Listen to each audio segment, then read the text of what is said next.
Namaste, bitches. Kajima Tashiv. Did you like that? It was a wee bit of a vibration from this little meditation bowl that I got recently. It's a, I don't know, it's called a singing bowl. It's like a little brass bowl that has a wee mallet with it, and you can whack it like that as well. But I was just turning the mallet around the edge of it, and it makes this nice sound. And today it's a podcast with just me and you again, and I've been sitting up here in the Rebel Matters studio getting myself up for doing this wee podcast for the last hour or so, just trying to get myself into a nice wee headspace. And I thought it would be cool to open up with a bit of namaste for all you guys as well. So there you go. I actually got this bowl a couple of months ago to try and break a habit that I was after forming of going on my phone in the morning time. I was just kind of having my phone by the side of the bed and going and checking social media and stuff as soon as the alarm went off, which wasn't doing me any favours from a headspace point of view. So I bought this little bowl, and instead of going on my phone, I just get up in the morning and kind of kneel down and do a little like that, and then listen to it until the sound is gone. And it's been like really meditative. And then by the time I finished listening to that wee sound, no longer want to go on my phone. So happy days. Also quite relevant to bring that into the podcast today, because it has been a class couple of weeks. Actually, there's a lot of stuff happening. I'll fill you in before I tell you what we're going to be talking about in the podcast today. But let's get rid of this here for a second. Oh, do you remember this little thing? Just got this sitting on the table as well. Might as well give it a wee run.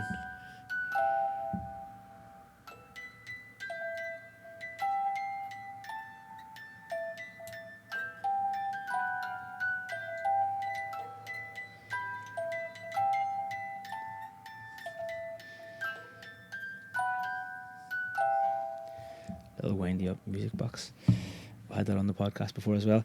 Anyway, it has been a really nice couple of weeks. A few weeks ago we did the Takes a Village Festival and recorded that live podcast with TPM, which is up on the Rebel Matters, everywhere that you can find the Rebel Matters. The TPM episode is there, and it was really good crack to do that. And then after that there was the Way of the West Festival, which was down in Lep, which was 2 weeks ago, and it was exceptional. It was just this little festival of about 100 people that was organised around in West Cork, kind of around Connolly's, and there was another kind of central camping place that had a tent and stuff, and it was just all over an amazing experience because it was such a small group, and the music was class. Kneecap were there, Bon Voyage were there, but one of the first acts was by Run Child Run, Ian Sims, who was after coming over from America just specifically for that festival, and I've been listening to it flat out on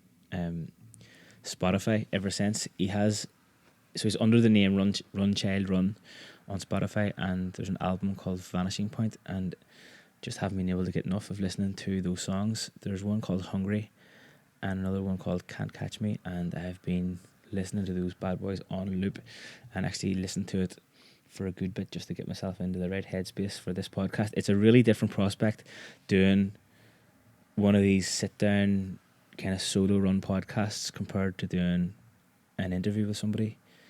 Doing an interview with someone in some respects is easier because I just do the research, get the questions ready, and go and have a bit of banter with someone and let them do their thing.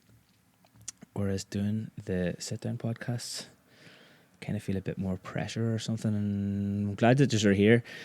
Now that we're here together, I just feel like a bit of responsibility to deliver something useful for you. So it just took a little bit of time to get the headspace, get the head right for it. And actually, it's Che Guevara's birthday today. Ernesto Che Guevara was born on the 14th of June 1928, and for anyone who's not familiar with Che Guevara, he was actually from Argentina and was a physician, was the leader of one of the leaders of the Cuban Revolution. And one of my favourite films actually is about Che Guevara and his friend Alberto Granado, who did a motorbike journey around South America. I think like after leaving medical school or something like that, that they went and did it.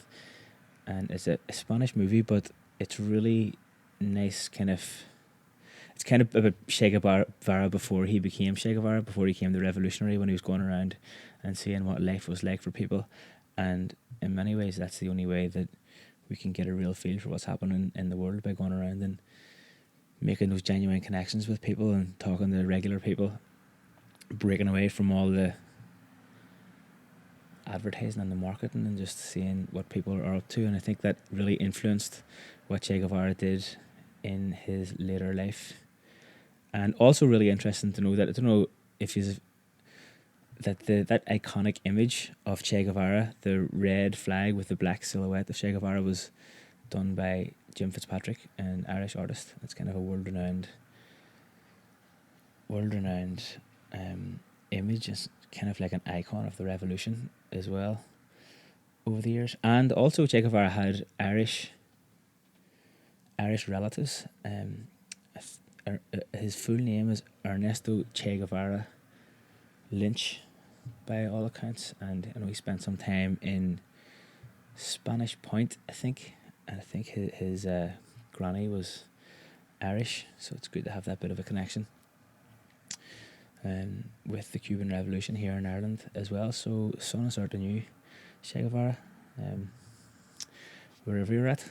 What are we going to talk about today? Oh, so after Way of the West, then, that's what I was saying, sorry, at Way of the West, Ian, who is Run Child Run, did his gig at the beginning of the festival, and at the end of the festival then facilitated a sound bath for anybody who was still awake at 5 o'clock in the morning, which was actually most people at that time, and had a bowl like the one that I had there, except a bigger version of it, and started making that vibration with the bowl, and we were all lying there, and went on for 4 hours. It was really brilliant, a brilliant experience. So I would really recommend going and finding a sound bath somewhere if you want to try something really different and something very meditative, kind of cleansing as well. There is a sound bath happening at Body and Soul. I believe if anybody is going up to Body and Soul, I think one of the tents is hosting a sound bath up there, which would have like a lot of those kind of percussion instruments, gongs and things like that going on, and you can go in there and soak yourself up in good vibrations. I would highly recommend it. I'm going to try and get into it myself. I'll be going up there next week. And then last weekend I was at what's now become kind of a yearly occasion, Yurt Fest, which was a little celebration for the birthday of one of our very good friends, Shiva, who is now, after leaving Irish shores and gone to America to make an album. And I suppose Yurt Fest this year was a birthday celebration, a mini festival, a get together of friends, and also a nice wee send off for Shiva. So my tattoo guest Dr. Cara, and more listen album. I'm looking forward to catching up again soon. That was another class weekend, and really nice to meet old friends, make a few new friends, and have a bit of a party. This week's podcast, I was thinking that we would have a little chat about business, craft business, startup businesses, and I think that I probably have got a good experience of what it takes to run a small business, especially as it relates to ACLAÍ. We're in the 6th year of ACLAÍ now, and learned some hard lessons along the way and had a really good time overall so far. But it definitely was not without its challenges, and it has been a massive learning process, and still is a massive learning process. There's been highs and lows, and I'm not really sure. I don't know how much of what we'll go through in the podcast today will be relevant for other businesses. So leave that up to you to decide. If you're involved in setting up your own kind of a project, then some of the stuff you might really relate to. I feel like a lot of the stuff will be relatable because of the amount of times that I've spoken to people who are in other lines of business, cafes, musicians, shops, online businesses, And when we're talking to each other, it's like we're talking about the same thing. Even though we're in totally different lines of business, we're basically talking about the exact same thing. So, yeah, I think it'll be a good bit of background about ACLAÍ as well, if you're interested in finding out a bit more about where it came from and the different challenges that we faced along the way. So, this is episode 48 of the Rebel Matters podcast, and we're going to talk about business.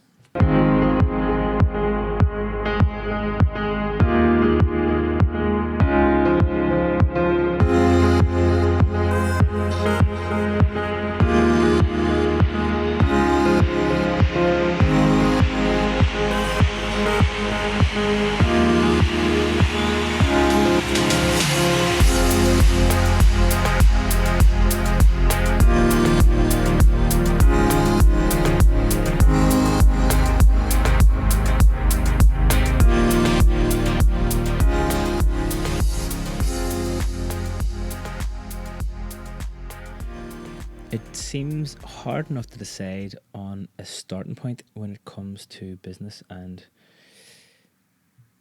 what is the starting point? Where do you start from? A podcast that we're going to talk about how to set up a business, and maybe one thing to say is that what I'm going to be talking about today is in many ways it's kind of reverse engineered, because I'm talking after 6 years of making the business happen and working through the highs and lows. And if you're at the stage where you're just thinking about starting something, then there's no way around the fact that there are always going to be ups and downs. There are going to be absolute shitty times, and probably quite possibly a lot more shitty times than good times in the early days of starting a business. That's certainly was my experience in the early days as well. It wasn't long before I was just thinking, what the hell was I doing?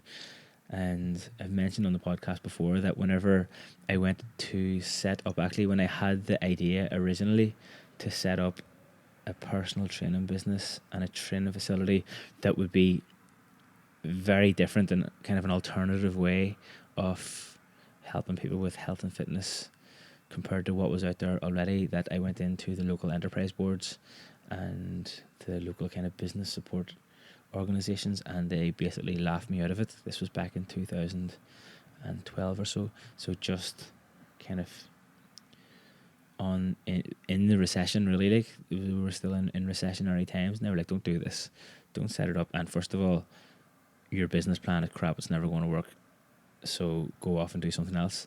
And obviously I didn't take that advice, but at certain times along the way I was thinking, oh well, shit, maybe I should have listened to them. But I didn't also listen to them at that stage either, and carried on. And we're still here, and I'm really glad that I was able to get through those times.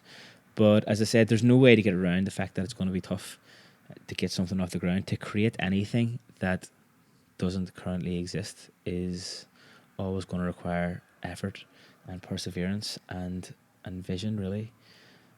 And I'm very glad that we were able to stick out ride out the storms to come through to this stage. So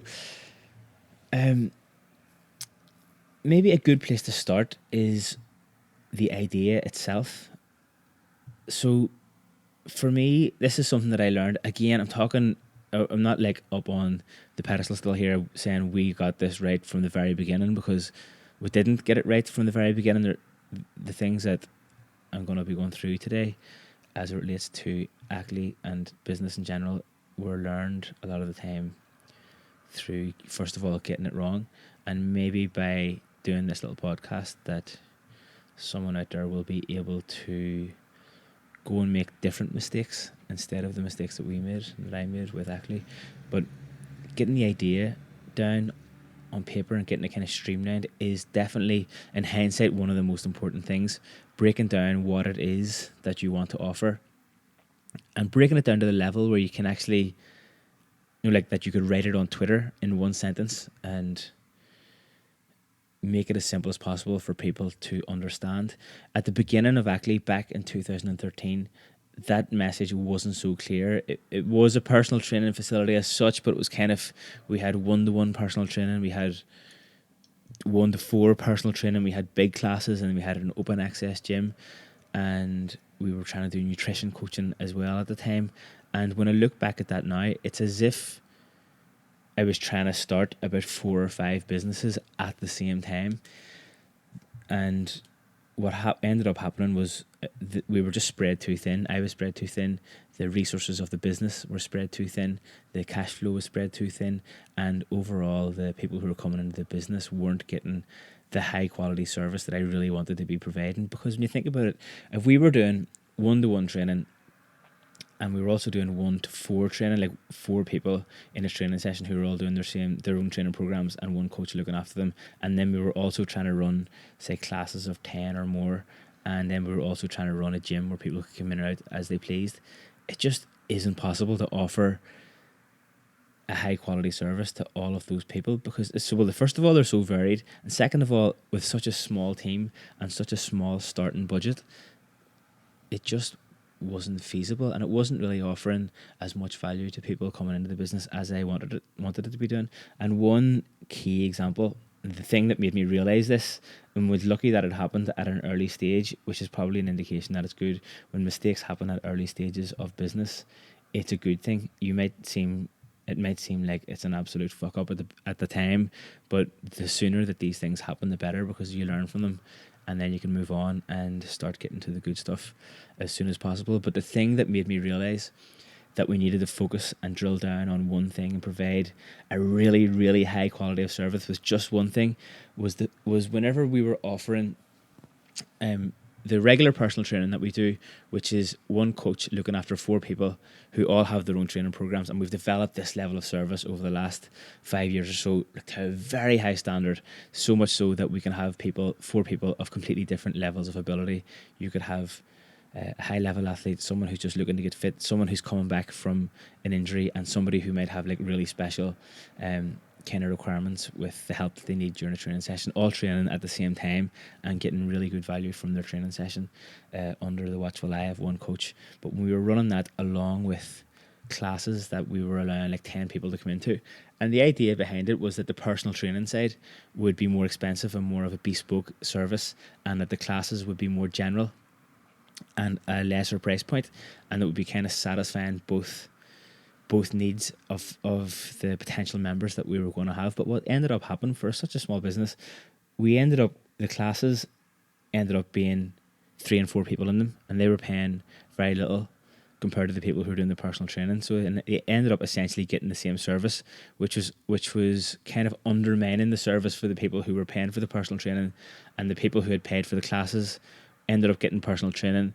which isn't great for the overheads of the business, but probably wasn't great for them either. If you show up and you want to be doing a class kind of a setting, and you end up with one other person, then you're not getting that class experience where it's people working together and it's a bigger group. So that was the time whenever I thought, okay, it's time to drill down and pick one thing. And the thing that we went for was the service that was offering the highest level of quality service to the members, which was the personal training.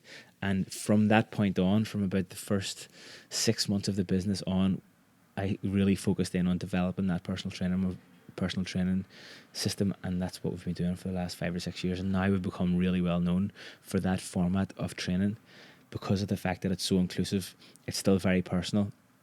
It creates a great working environment where people are working at the same time but not in competition with each other. So it's very positive training atmosphere to be in, and it provides a nice work environment for the coaches as well. It's a perfect combination of being in people's company and having communicating with other people and having contact with other people and being able to work on your own personalized training program. And that's what we've been focusing on. So that's one thing, is focusing on something very specific, especially if you're a small business. When you think about us, for example, ACLAÍ is like a craft business. It's the equivalent of a really small coffee shop or a craft beer company, or like a artisan bakery, making quite small amounts of product but at a very high quality level.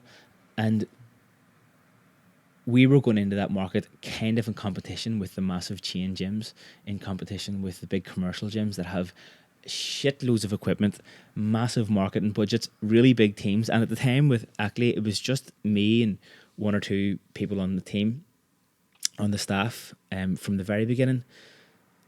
And there's no way we were going to compete with the big massive businesses the same way that an artisan or a local coffee shop isn't going to compete with Starbucks or Costa or Gloria Jeans in terms of how fancy they can make the stuff in the shop or how much they can spend on marketing. So we needed to pick something else, and what we picked was a high quality of service, and also decided that the thing that was going to give us the edge over these big places was the connection that we were going to make with our members. That I was like adamant that all the coaches make a really good connection, and that I was going to meet every single person who comes into our business before they start training. And that's been the case over the last 6 years. I've met every single person who trains at ACLAÍ. I meet them first. From time to time, another one of the coaches will do the consultations and meet them as well. But the main thing is that one person from our business will sit down for half an hour with every single member at the beginning, figure out what they want to work on, and make a plan to kind of like achieve those goals, and get working on making a specific program for that person. So when you look at that in comparison to the commercial gyms, I think the thing that is lacking mostly from commercial gyms is the lack of personal connection. You go in there, you don't know the people who are working there. There's loads of people in the gym, for example, and nobody's talking to each other. Everyone's just doing their own thing or on their phones. And that was the opposite of the opposite kind of atmosphere that I wanted to create with ACLAÍ. I wanted to create an atmosphere of connection and real personal connection whenever people come in there. And I know, even from just thinking about this myself now, we have achieved that in a really good way. And the connections that are happening for the members that come into ACLAÍ are a connection with themselves. When you start to learn how to move your body again, and you start to see yourself getting better at stuff and learning new skills and getting your confidence up when your health starts to improve, that's one really good connection to nurture. There's the connection that the member has with other members when they're working in the room with each other and in the gym with each other. And there's the connection that the member gets with the coach as well. When you've got someone helping you, when you've got someone helping you through the training sessions, and giving you encouragement when you need it, and giving you a bit of a boost, and then also showing you how to technically do the exercises and stuff like that there. So that's what we decided to focus on. That's what we decided was going to give us the advantage over the big sort of anonymous commercial gyms. And I guess that's the same for any business. If you think about a small cafe, the thing that makes people keep on coming back is the fact that you feel at home in the place, and it's kind of like homemade food, and you get to know the people who are working behind the counter, and you get to know other people who are hanging around in there, and that you're just comfortable in the area, so comfortable in that place, wherever that may be. So that's a good place to start, is get your kind of core service and identify how you're going to build a reputation for being better in some way than the big commercial companies that you're going to be going in competition with. And another really important thing to talk about at the beginning of sorry, my phone's just going off there. Another important thing to talk about at the beginning of a business is cash, and how to get it, and how to get enough cash to start a business. So I can tell you a little bit about how I personally did it myself. And it's funny, I'm doing these one-on-one podcasts here, these little solo runs. I kind of end up getting myself into the place where I'm just in a bit of a flow of talking. And over the last few weeks, a few people have come up to me and started talking about stuff that I didn't know anybody else knew about. I'm like, whoa, I was like, how did you know about that? And they're like, what? You were talking about it on the podcast. So maybe I'm going into the area of like oversharing a little bit, or putting stuff out in the podcast that I didn't actually intend to talk about. But I'll give us a bit of information about how ACLAÍ started anyway, because I think that it's good to, when you see a business set up and you see it in its sort of successful, flourishing form, it can be a stretch of the imagination to think back to when it was just a little seed or to try and figure out where it came from. And some people do start businesses with a big, nice lump sum of cash dollar bills, and sometimes people are given money or they have money already from from their job or from working somewhere else or from a different business or from selling something. But I didn't have that starting. I actually started from zero. Actually started from less than zero because I had my student loans and stuff to pay off, and had a car loan at the time as well. And when I realised that I wanted to start ACLAÍ, that must have been about 2011 or something like that. I was like, I'm going to make this happen. I'm going to start a different type of a personal training facility that's going to foster this kind of holistic approach of movement and connection between people, and bringing in things like the book club and the long table lunches and stuff like that. Then it kind of changed my perspective on money in general. Whereas before that, I was just like getting money in and spending it, get the wages, spend them. I had a student loans, I had a car loan, as I was saying, and I didn't really have any vision for the long term when it came to money. But then when I decided to do ACLAÍ, I was like, right, I'm going to have to start saving up here. And basically what I started doing was open a credit union account, which is something I would recommend everybody to do. I've had my credit union account open now for the last, since 2010, so for the last 9 years, and I've been consistently putting money into it over that period of time, and I've used it a few times to get loans and stuff whenever I've needed it, but I've used it primarily as a savings account. And that's what I started doing when I decided I was going to start ACLAÍ. I was just saving up parts of my wages every week and a small percentage, and then go up to the credit union on a Friday, put the money in, and any bits of cash that I had at the time, then was putting that into the credit union as well, and eventually saved up about €10,000, I believe, or maybe less, probably like 7 in the credit union over a couple of years, and then asked them for a loan, got a loan of 10,000 from them, sold my car for 9,500 at the time, and also got a bank loan for about 10,000. So between all those things, I had enough money to pay the deposit on the facility, do any bits of work that needed to be done to the facility to get it up to scratch, and buy the basic equipment that I wanted to start the gym with, and also had a bit of money for like a website and stuff like that as well.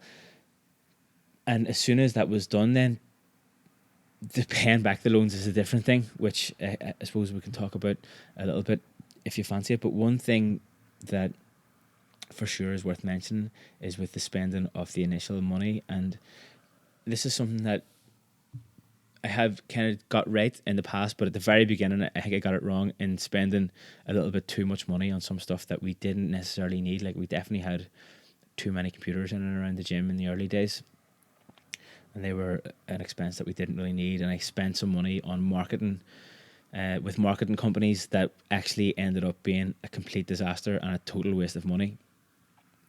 And that's one thing when it comes to money and starting a small business, is that you'll find that everybody wants a piece of the money that's coming in, and it's not as crucial for anybody else. It's not crucial at all, actually, for anybody else to protect your bottom line or our bottom line as the business who's actually bringing the money in. So marketing companies and advertising companies are all wanting a piece, and there's also the tendency to spend loads of money on social media campaigns and stuff like that there.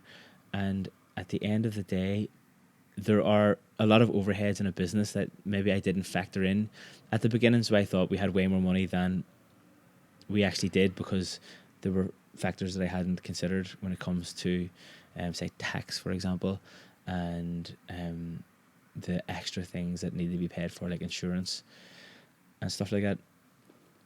So from a money point of view, I would say, or from a cash flow point of view, I would say that the important thing with the kitting out the facility was I took the approach to start from the inside and work on the core, like the really important pieces of equipment that we need, got good quality equipment from the very beginning, and then started to develop outward. So it was basically dealing with the equipment that was required to provide a high quality of service to the members that were there first. And then we started expanding the equipment that we had on the inside to make that service better. Then worked on getting some signage, some basic signage for the outside. Then worked on some indoor kind of signage to make the atmosphere inside a bit more professional and kind of cooler looking, and then went to the outside again for more professional outdoor signage. So in essence, what I was doing, if you looked at the business kind of like a circle, I was starting in the middle with the member and getting all the things that they needed first of all, so that the standard of service would be really high, and then expanding and spending money on the more outer layers of the circle as time went by. So as we're nailing the core first, and then work out a little bit, then work out a little bit, work out a little bit, until we kind of ended up on the outside of the building putting up cool signage. And now we have like a really nice sign above our shutter door in the Crawford Business Park. We've got like Shanuckles written on the outside of the building, a nice sign inside, which wasn't one of the absolute necessities at the beginning, because if somebody's inside, they kind of already know that they're in ACLAÍ, but it does add a lot to the atmosphere on the inside of the business. So that's how we've expanded it, and the pieces of equipment that we're getting now are things that we mightn't necessarily have absolutely needed at the beginning, but now are adding value because we've got the basics covered. Another thing, so about the loans, then they take time to pay back, but for me, like, loans are something that I was really adamant to pay off as soon as possible. And I think I might have mentioned this on the podcast at some stage before, but after the first couple of years of working my fingers to the bone, and other people who were working at the gym working their fingers to the bone as well, we had this massive debt. We had the debt from the loans from starting the company, and the debt to the revenue for tax, that I just didn't have a clue what I was doing with tax at the beginning. And one thing that I would definitely recommend if you're starting a business that is to get an accountant from the beginning. Get the advice of a professional so that you know what tax you have to pay, how to pay VAT. And one of the best things I did from the setup point of view is we use an accounting software and a payroll software. We also have which makes it really easy to identify how much needs to be paid to the staff and to the revenue and stuff on a regular basis, and also then set up 2 bank accounts.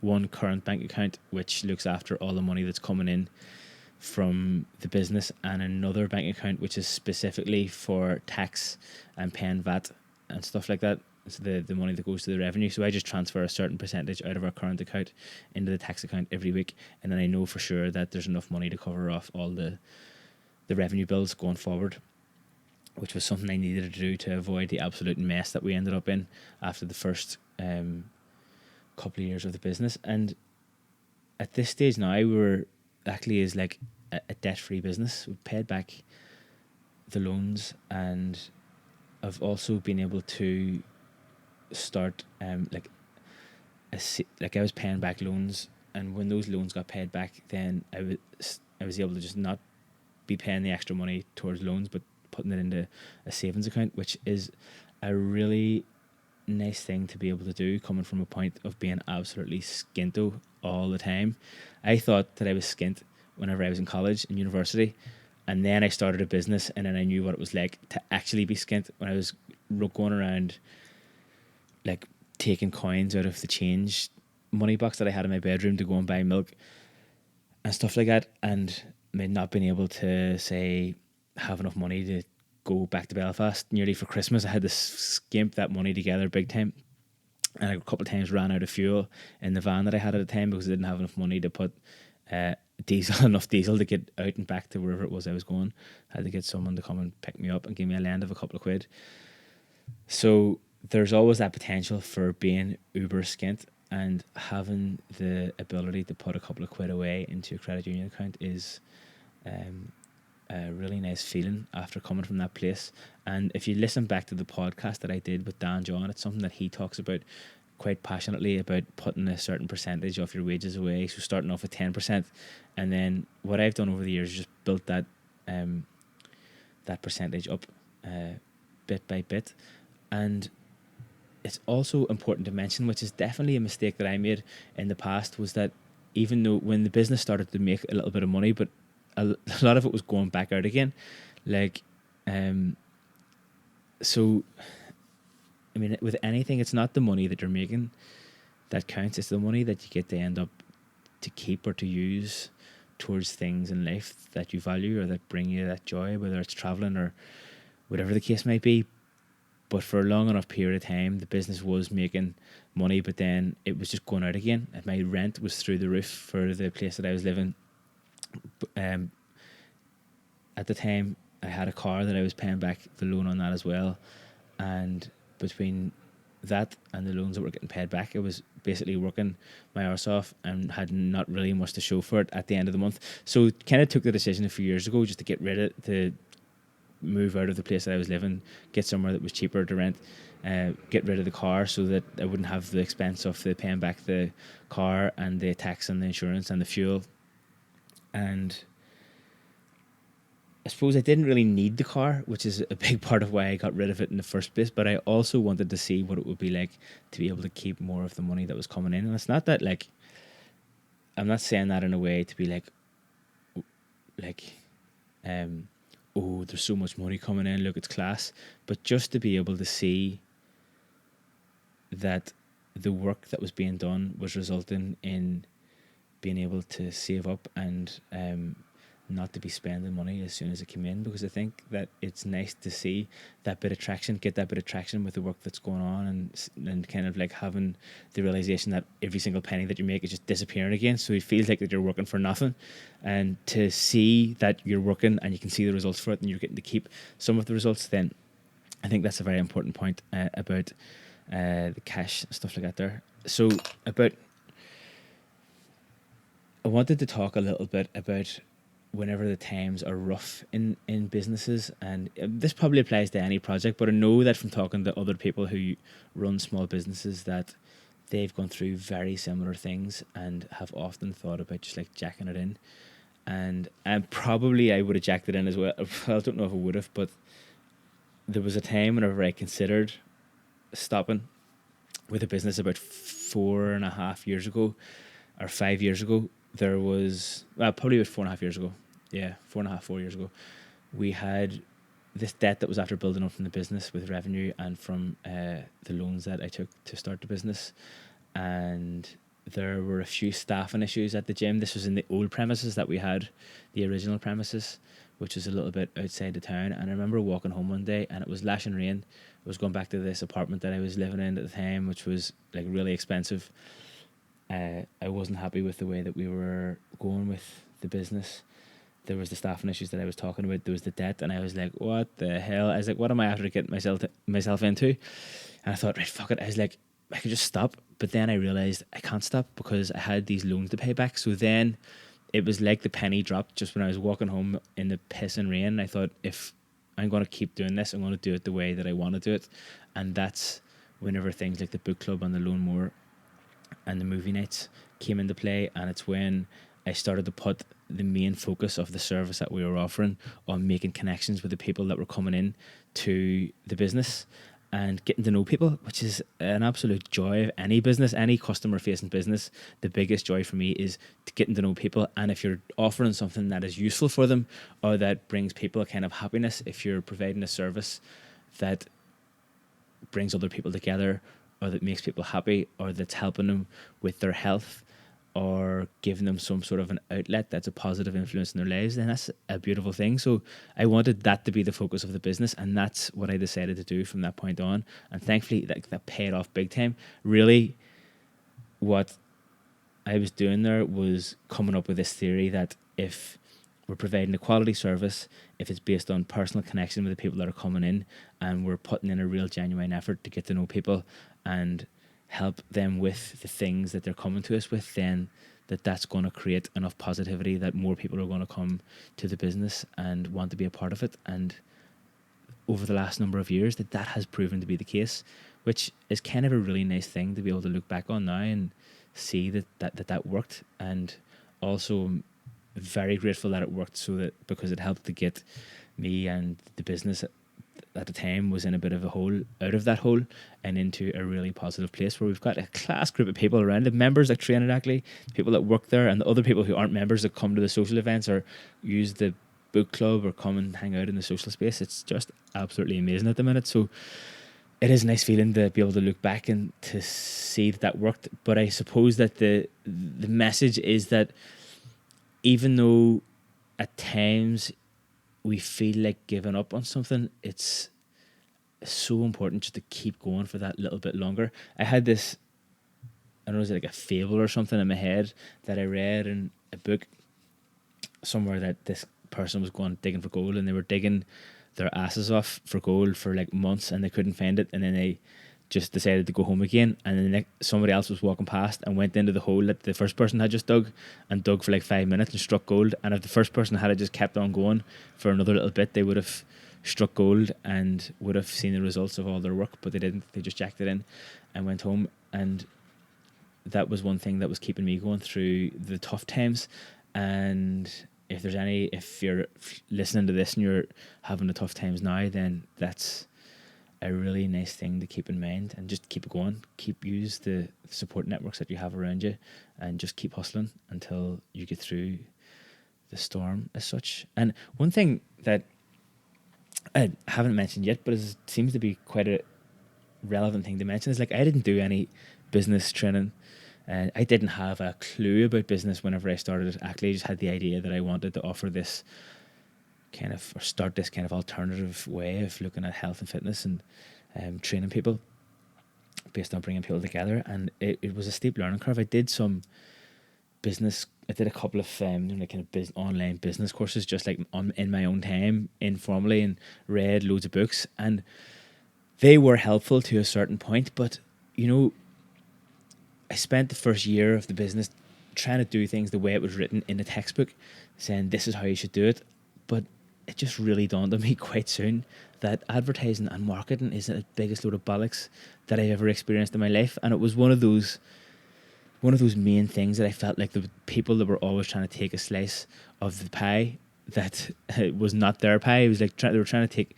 There was people kind of like knocking on the door all the time, promising stuff, and a lot of the advertising and marketing that's out there, it's based on playing up on our insecurities. It's based on making us feel like shit and then selling a solution.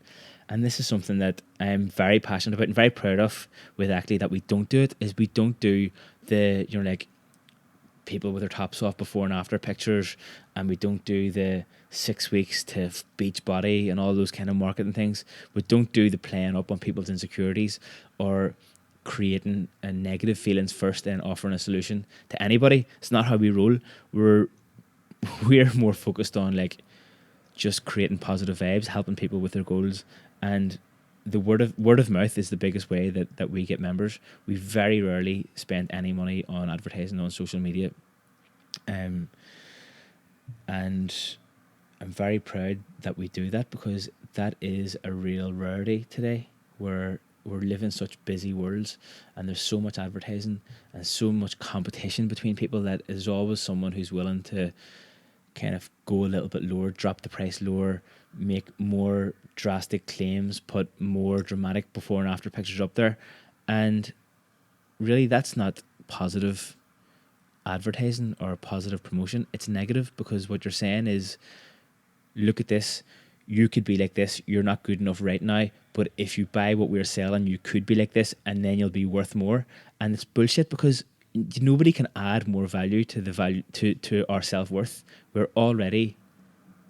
already have inbuilt self-worth that we're born with, and the sooner that we all realize that, then the better, because then we become less susceptible to people making us feel like shit just because of their crappy marketing and advertising campaigns that are based just on like commodifying us, turning us into consumers, buying their product, giving us their money, and then they leave us in the halfpenny place and they fuck off with all our money. That's not how ACLAÍ works, but it is how the vast majority of advertising and marketing works, and especially in the health and fitness world, because of the fact, especially as well because of the way that social media has become so prevalent, and there's all these like fitness models and quote unquote, and Photoshop has become such a thing as well. Most of the time you don't even know that what you're looking at is real.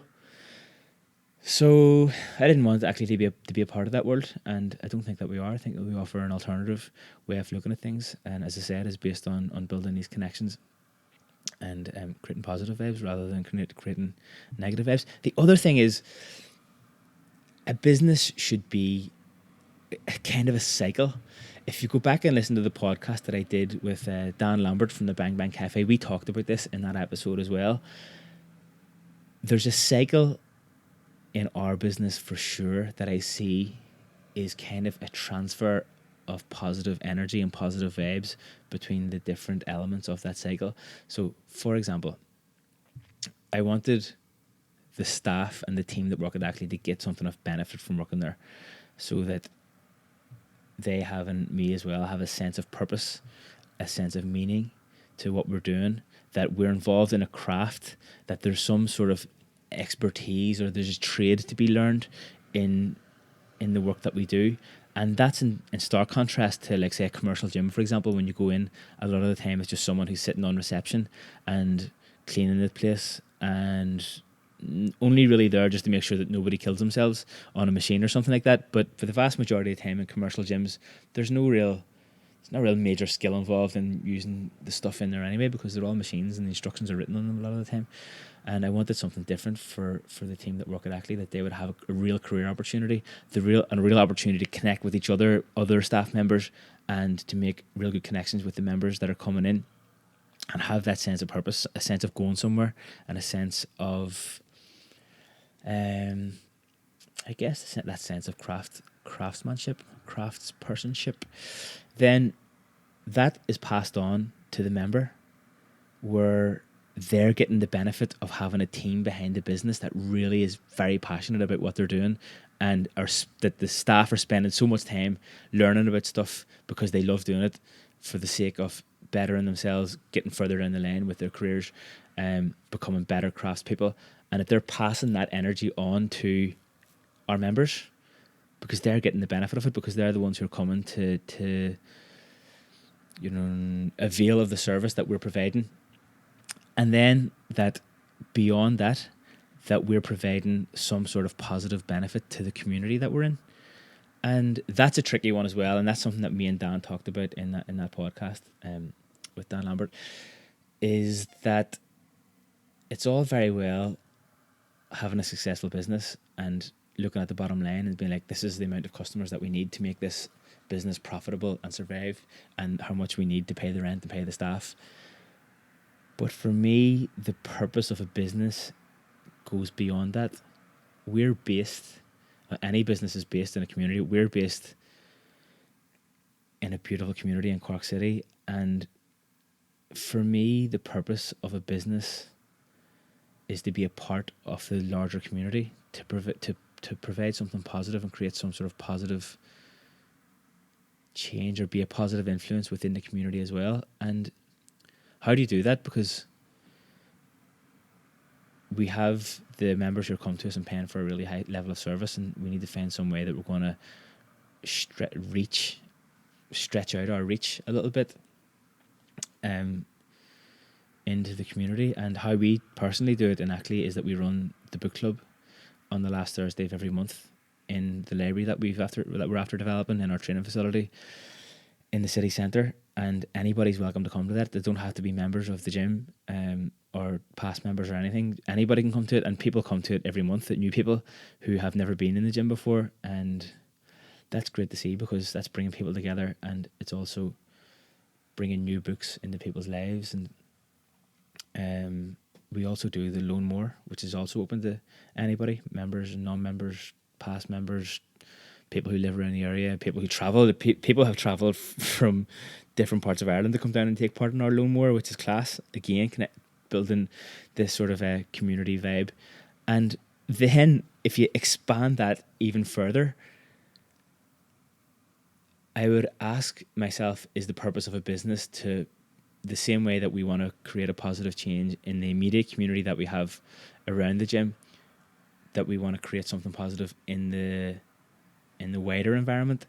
And there are, if you've been listening to the podcast, then you're probably familiar with the Palestine Community Gym project that we have on the go. That's a major thing. That's that's for me, that's that bringing that theory to quite an extreme, where we're going to open a volunteer community gym in the Aida refugee camp in the West Bank. And that's where that project came from. It came from that idea, or that philosophy, that a business, the purpose of a business is to create this little cycle of energy and cycle of value for everyone involved, the staff, the customers, the community that we're in and the wider environment. So you can find out more about that obviously on the Palestine Community Gym Facebook page, and there's the Palestine Gym on Instagram, and there's the GoFundMe, gofundme.com/West Bank Gym. But it, for a small business, doesn't have to go and open up another branch in a refugee camp on the other side of the world to be a positive change to the wider environment. It comes down to how sustainable the practices of the businesses are, the businesses as well, like how much plastic that we're using, the way that we manage our waste, and our carbon footprint is something that we consider at ACLAÍ, and to try and keep that as minimal as possible. And yeah, I think that's a good thing that's applicable to any business, I guess. Another thing that I was going to mention, which has been a key part of developing ACLAÍ and making it a sustainable business going forward from the very beginning, and it's something that I think that's really important for anybody who's starting a business to realise early on, is that the systemization of a business, or even the systemization of the processes that you have to go through to make something happen, is a really key part to being able to deal with the next problem that's going to come down the line, and not having to be caught up with the same problem all the time. So we have if you ever seen the office that we have in ACLAÍ, the walls inside the office are covered like graphs. There's a few graphs that cover some of the key metrics that we look at every week to make sure that we're on track. And then if we see them metrics dipping, then we can do something to address it so that we're quite responsive. But on the other wall of the office, there are the graphics and flow charts and little spider diagrams of the processes that we go through to do things. The things that happen in the business on a regular basis, like opening the place, closing the place, the steps that we go through when a new member comes on board, the steps that we go through when we want to run, say, the payroll, and different things like that. There's loads of them. We have a big, massive folder of all these systems that we're going through on a regular basis, like, and adding to it as the processes come up. If a problem arises and we come up with a solution for that problem, then we systemize it and put it into sort of a diagram or bullet points, so that the next time that problem comes around, that it's much easier to deal with. And that leaves more space for the creative side of the business, which is the absolute core of what we do. If we're spending all of our time dealing with these like day-to-day things that are coming up that happen on a regular basis anyway, and we have to go back to the drawing board and start with a blank canvas every time, that just takes up so much time and effort and resources, especially for a small team. So the way that we work at ACLAÍ is we systemize stuff that happens on a regular basis, and that creates more space for the creative side of things, like making training programs for people who haven't been able to get a training program anywhere else before, because of the fact that nobody has had the expertise or the time or willing to put the effort in or build a personal connection with them to identify what they actually need. And we can do that because of the fact that we've systemized the regular stuff more and more and more, and that's an ongoing process. And we have that folder. It's also a really good thing to do for training in new members of staff. If that book is there, the diagrams are there, then you can bring someone through and say, this is how you close the gym, bang, bang, bang, bang, bang, instead of having to show them all the time. Or you can show them a couple of times and then give them the list, and then they know it, how to do it. And also, when I say about the leaving more space for the creative side of things, it also leaves more space to fix things whenever we fuck them up. And sometimes we do mess things up, we don't get things right, or something goes under the radar where we need to fix it. And for me, the biggest lesson when it comes to fuck ups in a business is that it's not so much the problem. The problem isn't so much the fuck up. A lot of the time the problem is if you don't fix it on time. So if we make some sort of a blunder or have an oversight, and we make the effort to fix it straight away, it can nearly turn into a positive thing then, because whoever was involved in the blunder can see, whoa, that we're after making a really genuine effort to fix it and make sure that it doesn't happen again. Whereas if a mistake happens and it's left unaddressed, then it just gives that message that, like, you're just not on the ball or you don't care. And there have been times when that's happened in the past, and we've been able to get together and fix it, and then it actually turned into a really positive thing. So yeah, that's a bit of a run through of some of the key things that go into the system of building ACLAÍ. Let me know if you think this is relevant. I'd love to hear from anybody out there who's starting a business or who's been involved in starting a business or is even in like employed by a startup business or working somewhere where some of this stuff is relevant. Because something I'm really like quite passionate about talking about and learning more about as well. Loads of good books out there. Actually, one book, a couple of books that I can recommend. Let me see. There's one called Business for Punks, which is by the guy who started Brewdog, the beer company, which is read that a few years ago. It was recommended by Jack Crotty, the Rocket Man, who is on one of the earlier podcasts here as well. That would be a good podcast to listen to if you're interested in business and starting businesses and stuff like that. There's also the episode with Caroline Dusman, who was running the dreadlock shop in Cork City Centre when we recorded that episode, which is quite a good business orientated podcast as well. Then there's another book called Business for Bohemians, which I read recently enough. It's pretty cool, kind of like informal guide to small businesses and details some kind of blunders and stuff that the author had made in setting up his business. The author's name is Tom Hodgkins or something like that, but you can check that out.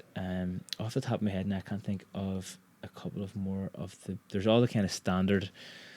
You should read these books, business books like How to Win Friends and Influence People, the 7 Habits of Highly Effective People, and books in that vein. I'll try and maybe think of a few more and put them up on social media or something like that.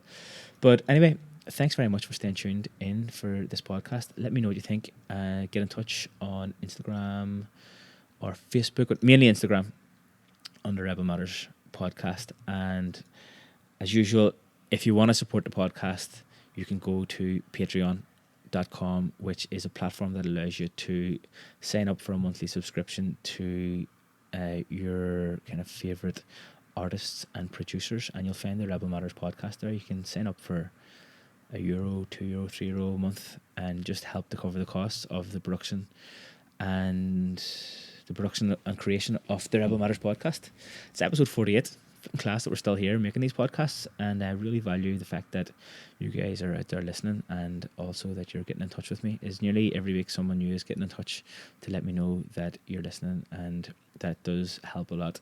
Like and share the podcast on your social media accounts. Give us a 5-star rating and review on iTunes if you're listening there, and also do go and check out the Palestine Community Gym Project. We released a new video there recently.